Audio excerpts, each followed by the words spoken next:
ఏంటి మావా పిచ్చి వాళ్ళకం శుభగానే ఆ చొక్కా చింపుకోవడం ఏంటి తప్పు.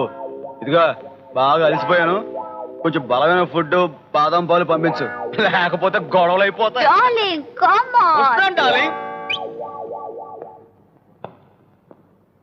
అంకుల్ అంకుల్ నేను కనపడకపోయేసరికి ఏమైపోయానా అని దిగులుతో ఇలా పిచ్చోళ్ళు అయిపోయావా?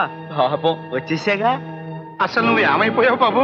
బాత్రూమ్ గోడ దగ్గర ఎవరో కర్రొచ్చుకుని నెత్తి మీద టపి అని కొట్టాడు, దాంతో స్ప్రో పోయింది. లేచేసరికి ఇదిగో ఈ టైం అయింది. అల్లుడు గారికి ఇంకా పెళ్లి కొడుకు ముస్తాబ్ మీద మోసి తీరట్లేదు. పొద్దున్నే మళ్ళీ అదే డ్రెస్ లో దిగాను. అవును. హారతి తీసుకో బాబు. నీ హారతో కొంపలగలైవే.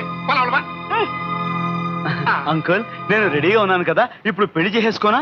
ఇది ఎక్కడ కూడా పోయా పాపే. బాబు మనం గెస్ట్ హౌస్ కి వెళ్దాం పద.